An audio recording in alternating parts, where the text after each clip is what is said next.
अक्षत किसी बात को लेकर बेहद परेशान था। उसे ऐसा देखकर प्रोफेसर जोशी ने उससे पूछा, क्या हुआ अक्षत?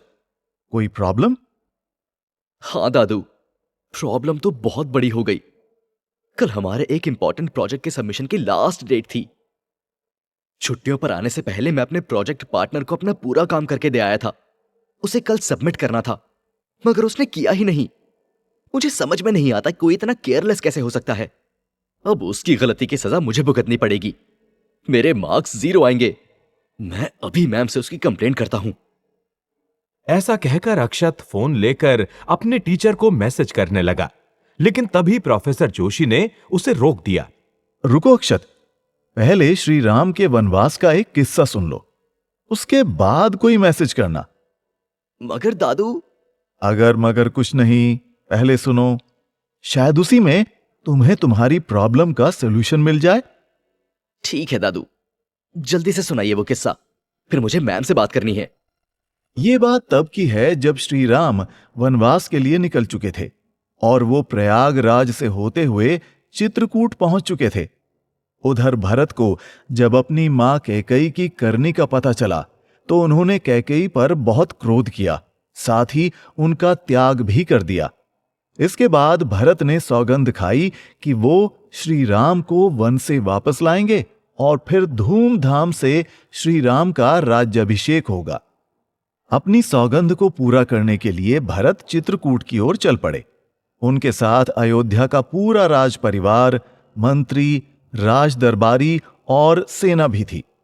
भरत और उनका बहुत बड़ा काफिला चित्रकूट की ओर बढ़ा चला जा रहा था। इतने बड़े काफिले के आने से उस पूरे शांत क्षेत्र में हलचल मच गई।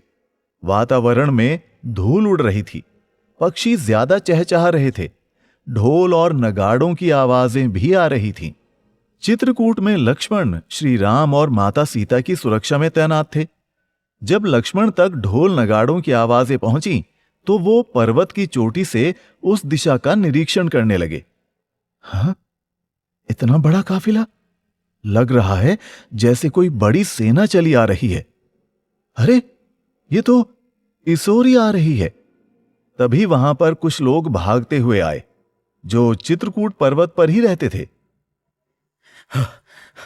भैया लक्ष्मण, अयोध्या से बहुत बड़ी सेना इसी तरफ आ रही है।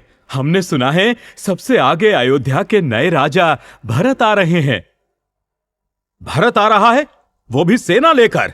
भैया, राम को वन भेजकर भी उसके कलेजे को शांति नहीं पड़ी जो सेना लेकर चला आया। लगता है वो भी रानी कैकेयी के षड्यंत्र में शामिल हो गया है।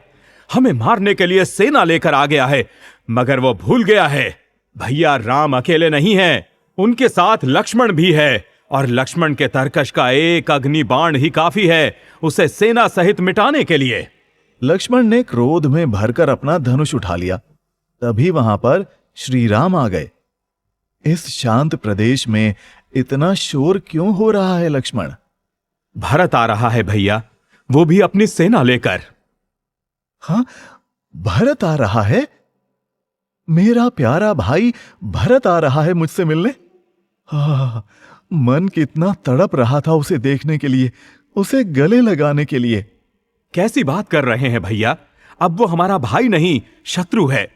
तभी तो सेना लेकर आ रहा है और ऐसे शत्रुओं से कैसे निपटना है ये मुझे अच्छी तरह पता है। जल्दी धनुष धारण कीजिए भैया और युद्ध के लिए तैयार हो जाइए।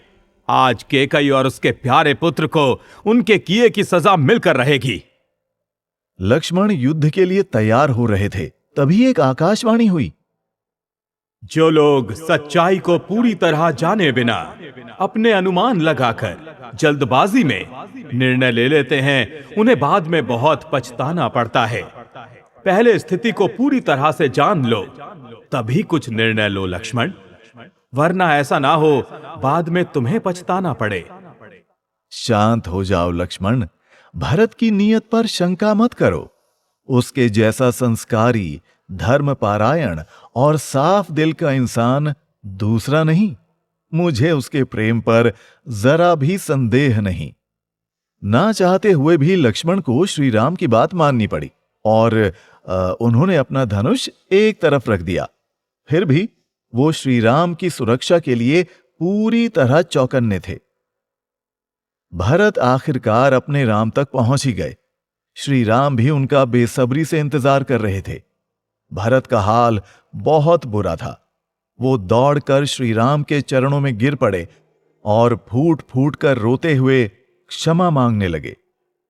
भरत श्री राम से वापस चलने की और अयोध्या का राज सिंहासन संभालने की जिद करने लगे। तब लक्ष्मण को एहसास हुआ कि कितना अच्छा हुआ जो उन्होंने आगे बढ़कर भरत पर आक्रमण नहीं किया, वरना अनर्थ हो जाता। सच ही है, बिना सोचे विचारे कोई निर्णय नहीं लेना चाहिए, कोई काम नहीं करना चाहिए। पूरा सच जानने के बाद ही किसी नतीजे पर पहुंचना चाहिए। तो अक्षत, उस दिन आकाशवाणी से लक्ष्मण को जो बात समझ आई, वही बात आज मैं तुमसे कहता हूं।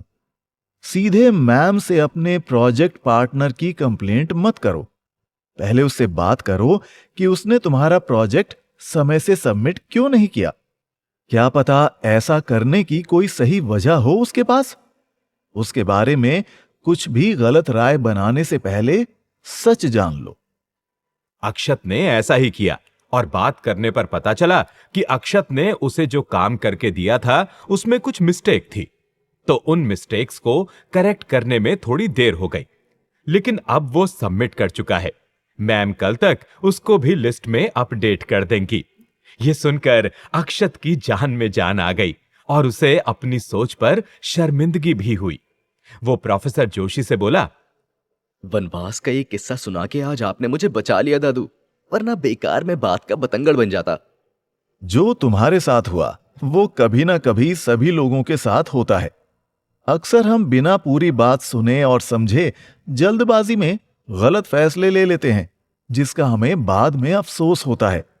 ये गलत फैसले प्रोफेशनल भी हो सकते हैं और पर्सनल भी।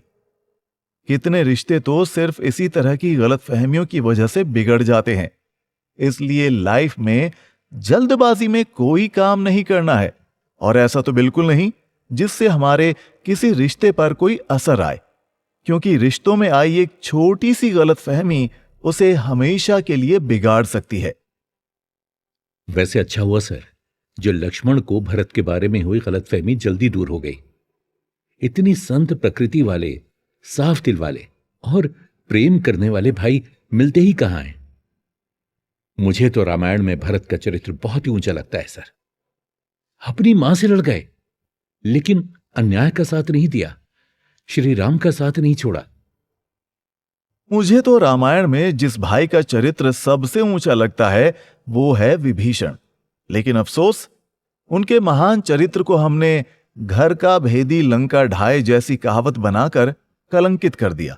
मगर यह बात तो सही है ना सर, विभीषण के बताए भेद के कारण ही उनके पूरे कुल का सर्वनाश हुआ था। इसलिए कहा भी जाता है कि विभीषण जैसा भाई किसी को ना मिले। और मैं कहता हूं, विभीषण जैसा एक इंसान हर घर में हो तो पूरा संसार सुखी हो जाए। वो कैसे सर? श्री राम के वनवास काल पर रिसर्च के दौरान प्रोफेसर जोशी को जो एक अंडरस्टैंडिंग मिली थी, अब वो उसी को बांटने जा रहे थे।